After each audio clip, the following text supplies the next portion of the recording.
My wife and I started Good Energy Solutions in 2007. We started off in our garage basically, and when we had about 5 to 10 people starting to show up at our house every morning, it started becoming a real thing.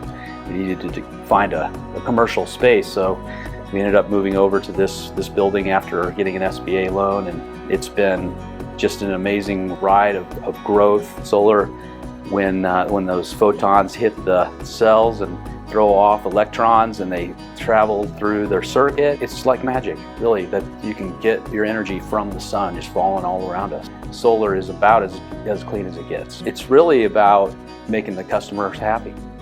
People that hire us are amazing people in their own right because they're pioneers. They're thinking forward. That's really what we started it for in the first place.